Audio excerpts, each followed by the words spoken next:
What's up, folks, and welcome to another Indie Showcase. Yes, I got another roguelite for you today. I know these have been coming fast and furious for a good while now, but this is quickly becoming one of my favorite genres because I really like a lot of the innovations that we're seeing in it. A lot of people are doing cool and interesting things with this, probably more so than any other genre. And that's why I've been liking to showcase a lot of these, because there's a lot of differences out there and a lot of things that can appeal to different people. So yeah, this is Danger Scavengers. It is a cyberpunk themed sort of dungeon crawler. They call it a rooftop crawler roguelike. The story in it is basically what you saw in that little intro sequence there. There's a rogue AI, there are robots, they bad, time to die. Yeah, pretty much that. So, what are some of the things that we have here? Well, one of the cool things about this game, as you can see right here, is it has classes, which is really interesting. These are people who have different types of abilities, starting abilities in particular, and different abilities and limitations that you can choose between. I played with all of them. I will say some are harder than others. So, you know, the Rhino here, the tank, is a good one to start with, so I'm going to show you that. And then you do get to carry up to 2 weapons at once in the game, but you only get to pick one to start. As you play the game and rack up more score, you will unlock more weapons that become available to you in the game and as starting weapons as well. So there's a lot of things with that. There's also a full-on crafting system here, but we're going to get to this later. So let's go out and do some combat right now, and I'll show you what we're looking at here. So this is very much a dungeon crawler style roguelike, procedurally generated arenas with a lot of different hazards in them that you have to get through to eventually get to a boss, to eventually get to further areas where you will eventually over time get to the final boss. And every area you go into, so there's a map here that sort of shows you the progression through the different areas that you have to get through and sort of what goes where. This is all procedurally generated again. It's kind of cool the way it's laid out. But you have 2 different choices from every area that you go to, and every arena has a different trait to it. So this one will have enemies that are more heavily focused on flamethrowers. This one will have enemies that are more heavily focused on rockets. So this is where we go here, and you go up here and you kill a pile of things, and you move on to the next area, and you pick up loot as you go. So these levels are procedurally generated, so things will change quite a bit. Now that went really quick there because we're very early on, but believe me, this game definitely gets more difficult, and the levels become much larger than this over time. You'll see here as well that there's loot things that you can pick up, including power-ups that you have for the duration of your run, as well as different weapons. Like I said, so here's a second weapon right here, the Infernal Launcher. You can carry up to 2 weapons at once that you can change, and you can create permanent level ups to these weapons in the crafting area, which I'll show you later. All the areas you go into have different traits. So this one is an area called Demon, which is that if you so choose, there are some high-end power-ups in this area that can cause temporary or permanent debilitations to you. So you can see here, we could pick up this, but any damage received kills you, minus 30% movement speed, or you take 2 times damage. So you can choose to pick those up. I generally don't like picking those up this early in the game, but you know, you do have that option depending on how you want to play. There's also a scoring system in this. Like I said, this game is not heavy on the story, and that doesn't really bother me. You know, I like stories in games, but at the same time, I like games that you know, can be just good arcade score attack fun sometime, and that's what this one has. And the score helps you unlock other permanent upgrades that you can use for all of your different characters going forward. So the crafting system is interesting as well because it has a stash system that allows you to share the items and do crafting between all your different characters, but you craft different upgrades and items that you equip on each character. So you can sort of tailor builds to whatever is best for each class, but you don't have to grind a ton to get all the needed gear that you would need to build those weapons for each class. So you kind of get a best of both worlds situation with that, which I like. That's a nice little quality of life thing. So there's a lot of things within the environment as well, as you can see, that you can destroy. A lot of these things will drop additional what's called scrap, which is the sort of currency that you can use per run to get better equipment and unlock some things. You can also do things like that. If you knock enemies off the roof, you actually get additional points for it. If you kill an enemy with an explosion or by, say, knocking this post down on him, things like that, you get extra points that way. So it kind of gives you an incentive to use the environment if you want. Now, this is these are workshop levels that get you to this point. Now, the workshop here only allows you to upgrade items that you already have on you within your current run. You don't have access to the whole stash, and you can't upgrade things for your other characters. So we're just going to leave that for now. I'm going to show you the full crafting thing afterwards. And there's a bevy of different things here. So I have the 2 weapons that I've been using, but you can see here in the bottom right corner there, these are the upgrades that I have equipped, and you can also pick up additional ones during the run that will stack as well. So you can stack on a pile of abilities here that will obviously make your run, make you tougher as you go, but of course the enemies will get tougher as well. And you also have special power abilities that you can use that are tied to your triggers here. I'm playing with a controller, by the way. This game does play fine with a keyboard and mouse. I just prefer, you know, third-person games like this with a controller. But if you want to play with keyboard and mouse, that's fine. This game is only on PC right now, but it is coming to the consoles later this year. So, this ability down here is an Invisibility Cloak, and I've leveled it up a couple of times, so it has some additional benefits to it. I can also pick up additional abilities along the way as well that I can use. So you see here, you will kill an initial wave of enemies, but in some levels, additional guys will spawn in that you have to deal with. Some of them are stationary, some of them are mobile.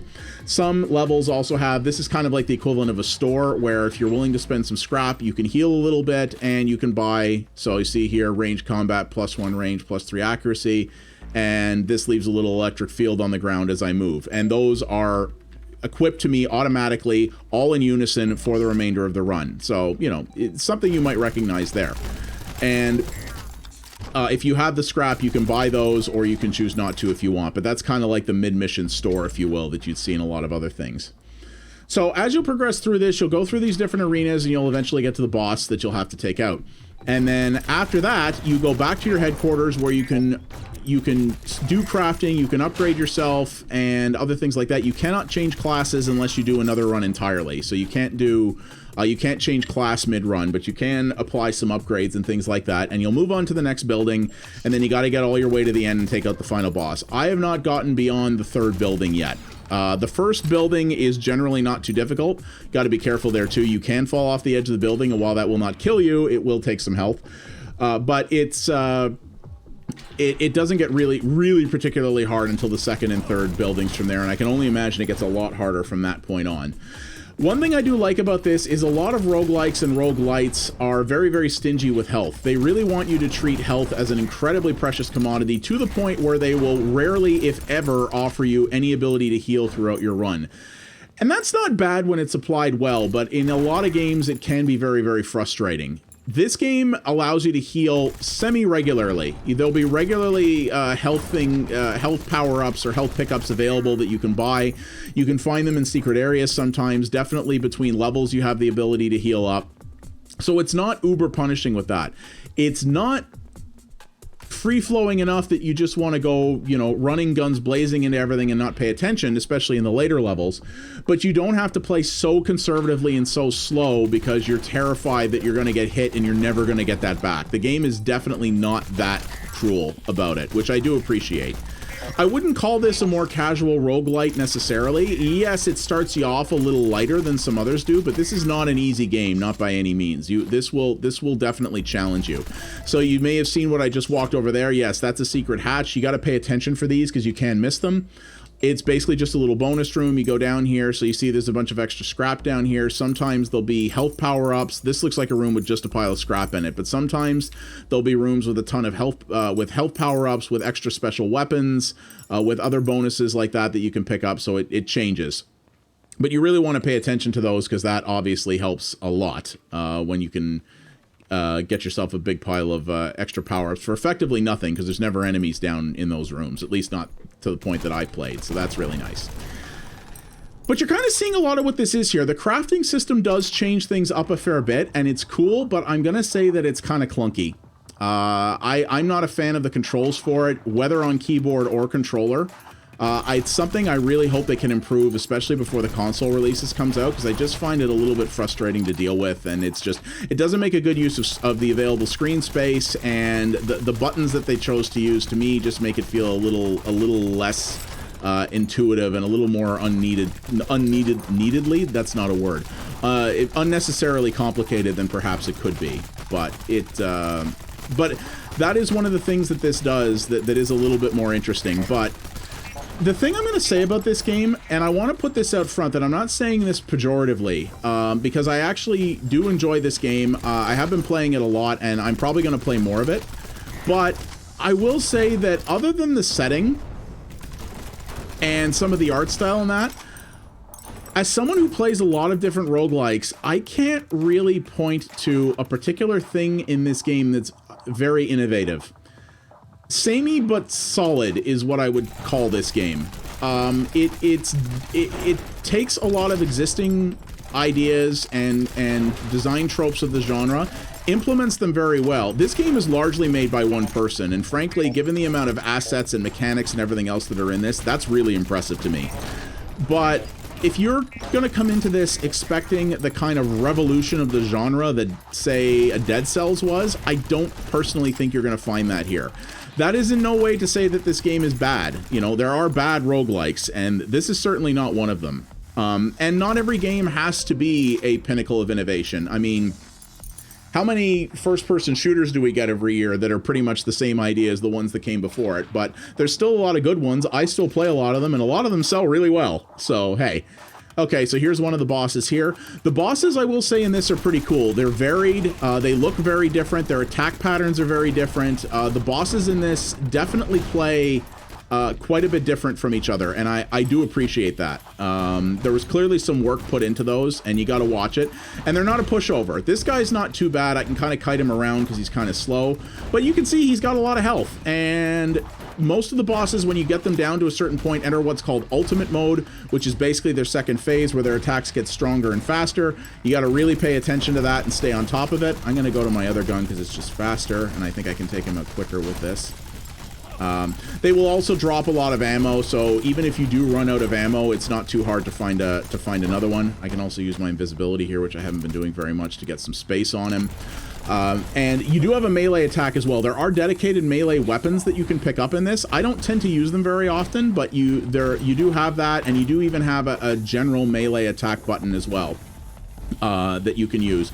And there are abilities that you can pick up that will give you bonuses when you do things like, you know, every melee swing, it'll give you a particular bonus, or every dodge move, it will give you a particular bonus, you know, something like that. There are a lot of things like that, so I just gotta watch it because I'm nearly dead here. It's not the end of the world if I do die, and I did, so here you go. So once you're done, your score is tallied, and you can see there, your points go towards unlocking new items for you, and that's very helpful. There are a lot to do in this. Like, it does say there's 11 left. I think it started with 30 or something, so there's quite a few things here, and you can level everything up. There are leaderboards as well, which is kind of nice, you know, online leaderboards for this stuff. One of these people is clearly cheating already and using Cheat Engine. That's awesome. And you can either quick restart or go back to the hub. One thing I will say is, at time of recording, there is a bug in this game. The controller does not work in the menus. It used to when I was doing research for this, so that's something I hope they fix really soon. So just be warned, at least right now, if you're playing this on your couch or with a Steam Link or something, you got to have a keyboard nearby to be able to use the menus. Hope they can sort that out pretty quickly. So, all right, so let's pick a different class, and I'm just going to show you the workshop here. So the workshop works. Oh, can I not use it this early on? Oh, shoot, maybe I can't. Oh, wait, yes, I can. I just have to pick a weapon first, I believe. Yeah, here we go. So here's what the full workshop looks like. Now, you can see that I've upgraded these items a few times now, and the workshop is very simple. You're combining an item and another item to combine their traits together and make a super item. That's basically how it goes. And you can keep doing this over and over to a certain point to certain items to keep leveling them up. And as you increase and get further into the game, you can carry one additional item every mission. And you can see I have a massive stash of mostly duplicate items here that I picked up throughout the run. If you want, you can recycle these to get some extra scrap in a run if you need it. I've generally not found the need to do that, so I kept these around. And what you can do is very simple. If you want to level up an item, you can take something like, let's say this, and we'll say we want to craft it. You can see everything is done on the triggers. This is what I find really clunky about this thing. And you can do something like, so these boots give me 15% movement speed. Let's add in an ammo stash. And that's going to level it up, so it will give me 20% maximum ammo when this is done. I'll finalize crafting that. There we go. And you can keep doing that to items until they're stacked up really high, and then you can equip them. So there's more I could do here, but I'm not going to do it right now. You can do the same to weapons as well. So these are various weapons that you found in your run And you can level these up in different combinations. So when you find these in the world, you will actually pick them up with these abilities already equipped, I believe. I think that's how it works. I'm actually not 100%, or if I have to equip these first before I go into the run. But there's a lot you can do here. You know, you can upgrade a lot of different things. It looks like you can, because these are weapons that I haven't yet unlocked. So you can see in here there's quite a bit, and you can buy stuff as well that you don't have any of in your inventory. So there's a lot you can do here, but I really just don't like this interface. I wish this window took up the whole screen so that I could see more of the inventory without having to scroll. Like, even if you go into mouse mode, you don't have a mouse cursor here, so if you want to do everything, you've got to do it with the keys, unless this is another control bug. But yeah, I have no mouse pointer here, so you can only do things with keys or the controller, and it's just everything about this just feels clunky, and that it's going to be frustrating to people. So I would really, really, really like to see them, to see the developer, I should say, I'd really like to see this improve. I think giving mouse control in here, and just, I think, making better use of screen space, and giving just better control options. Honestly, just put this stuff on the face buttons. It doesn't have to be on the... I would rather have this stuff on the ability to manipulate stuff in that on the face buttons, and take the revert and accept and exit things and put those on the triggers. To me personally, that would be the better way to do it. Or at least having the option to do that, I think, would be really, really nice. And yeah, between runs, you can change all these different characters, and you see what they have. They start with passive and active items. Activatable? I don't know if activatable is a word, but maybe it is, but I don't know. And you can also have in this area here, there actually is a little target range, so you can see what the effects of the different weapons are going to be before you choose to take them. And then you hit this, and off you go again. And so that's basically the core of it. And yeah, like I said at the beginning, everything in here feels like something that's been done before. And that's not necessarily a bad thing. The game that does things, a lot of what the game does, it does very well. It's taken a lot of concepts, and in some cases combined them together in ways they haven't been combined before. And everything does feel very, very polished. So here's a katana sword that I can pick up as a melee item. So you have that option as well. If you want to play a more melee class, you can certainly do that. And that hacking room over there was another type of room. It's the Destiny idea. Go up to a terminal, hit a thing, fight off enemies until it's done, that kind of thing. So there's a lot of variance in the level types as well. But yeah, there are few what I would call truly new and innovative ideas in this, but it all comes together in the way it's put together to make a really good package. It's really enjoyable. It plays well, it controls well. I think the pacing is pretty good. I think the setting is neat. I think the art in this is kind of cool. The music and sound effects, they're fine. To me, they come across as a little flat. I think they could be, the sound effects in particular, I think could be a little punchier than they are. The music is solid enough and fitting to this, though. It's sort of synth-wavy, but not entirely in the traditional sense. It's kind of got its own spin on it, which I think is kind of cool. And yeah, it's a good overall package. It's just, if you've been playing a lot of roguelikes and you're like, man, I really want something that does things different and really changes up the formula in a significant way, you're probably not going to get that with this. But what it does well. It also does have a local-only co-op mode, which I haven't shown here, but if you have someone who you could play this with either locally or over something like Parsec or Steam Remote Play, that's an option too. You know, most things are better in co-op, and playing this with another person who could help you take on maybe some of the more challenging levels, I could certainly see being enjoyable. And having two different classes at play that can actually play off each other and sort of, you know, feed into each other's different abilities and builds, I think would be very, very cool. There is a lot of build diversity in this, potentially, you know, with the different classes and the way that you have the global stash, but that allows you to stack up weapons on, or stack up upgrades and weapons and customize them on a per class basis so that you can play different classes if you want, but have each one specifically attuned to their specialties is very nice. That's a nice quality of life improvement, and, you know, saves a lot of time for sure. But and it is a score-based game. It's much more arcade-based. It's much more about the enjoying the combat and working towards getting your highest score, not so much getting to the end of a complicated narrative. And that's good in many cases. I like, you know, sometimes I just want to kill things and watch numbers go up, and this can definitely do that for you. So Yeah, it's good. It actually really is good, and I do recommend checking it out. Like I said, it is on PC right now, and it is coming to the consoles later this year. So here's what the hacking room does.